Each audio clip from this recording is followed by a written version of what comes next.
Hello. મનમાં એક સવાલ ઉત્પન્ન થાય છે કે જીવનને સમજવાની જરૂરિયાત શું છે? જેમ ચાલે છે તેમ ચાલવા દઈએ તો ન ચાલે. બધું જ પ્રભુ પર છોડી દઈએ તો. પરંતુ તેમ કરવું એટલે સ્ટિયરિંગ પર હાથ મૂક્યા વગર ગાડી ચલાવવા જેવી હાલત. મોટો અકસ્માત થઈ જાય. આપણા સતત પરિવર્તનશીલ જીવનમાં ડગલે ને પગલે પરિસ્થિતિ બદલતી રહે છે. આપણી સમજ શક્તિ, આપણા વિચારો અને આપણા નિર્ણયો જ આપણા જીવનનો માર્ગ નક્કી કરે છે. જીવનને સમજવું અતિ કપરું છે. સમુદ્રમાં ડૂબકી લગાવી છેક તેના તળિયા સુધી પહોંચવા જેવું અશક્ય કામ છે. છતાં ઘણા લોકો માત્ર 10 ફૂટ સુધી ડૂબકી લગાવી જાણે સમુદ્રના તળિયા સુધી પહોંચી ગયા હોય તેવો બ્રહ્મમાં જીવન જીવતા હોય છે. અને જીવનની ફિલોસોફી સમજાવી પોતાનું જ્ઞાન પ્રદર્શિત કરતા હોય છે. જિંદગીમાં સાચા નિર્ણયો લેવા માટે વિચારશીલતા, અનુભવ અને બુદ્ધિ ખૂબ જરૂરી છે. બાકી ગમે તેવા નિર્ણયો લઈ તેના પરિણામો ભોગવી, જીવનનું ગાડું ગભરાવી, સમય પસાર કરી, સંજોગો અને નસીબને દોષ આપી ફરિયાદોમાં જીવન વ્યતીત થઈ શકે છે. આત્મા અમર છે અને જન્મેલાનું મૃત્યુ નિશ્ચિત છે એવા ગોખેલા વાક્યો જીવનમાં કાંઈ કામ લાગતા નથી. જો આત્મા અમર જ છે તો છેલ્લા 5000 વર્ષ આપણે 10,000, 20,000 કે 50,000 વર્ષ પહેલાં સુધી જતા નથી.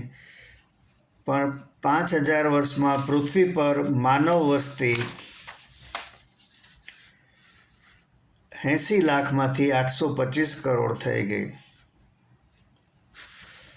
તો આ આત્માઓના ઉત્પાદન ક્યાંક તો થતા હશે ને.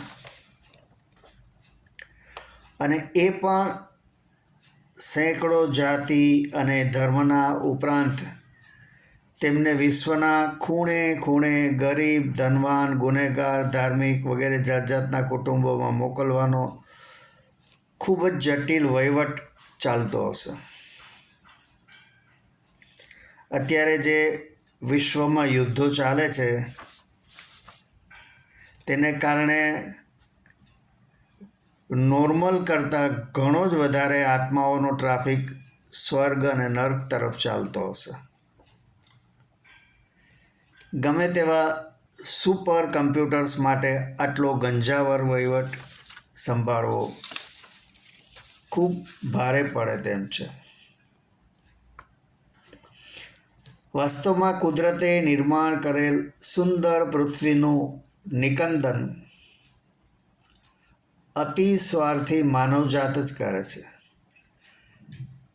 પૃથ્વીના પેટાળ ખોદી ખોદીને પૃથ્વીને ખોખલી કરી નાખી, વૃક્ષો કાપી ઇન્ફ્રાસ્ટ્રક્ચર પ્રોજેક્ટ્સ કર્યા, વાતાવરણને અતિ પ્રદૂષિત કર્યું, સમુદ્રના પેટાળમાં ન્યુક્લિયરના પરીક્ષણો કરી ત્યાં રહેતા લાખો જીવોનો નાશ કર્યો, માછલા, મુર્ગા અને અન્ય પશુ પક્ષીઓનું ભક્ષણ કરી ભોજનમાં લીધા. આમ મનુષ્ય જ પૃથ્વીનું નિકંદન કાઢવામાં લાગી પડેલો છે. પરંતુ મનુષ્યને પહોંચી શકે તેવો એકમાત્ર જીવ છે વાયરસ.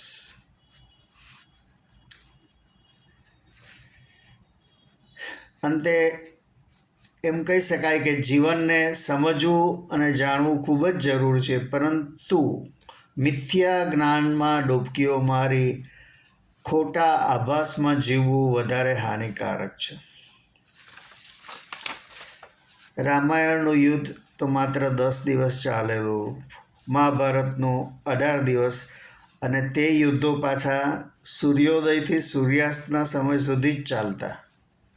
તે યુદ્ધોમાં લડનારાઓ જ મરતા, ત્યારે તેની સરખામણીમાં અત્યારના યુદ્ધો ખૂબ જ ભીષણ અને ભયાનક છે, જેમાં જાન માલ મિલકતનો સંપૂર્ણ વિધ્વંસ થાય છે.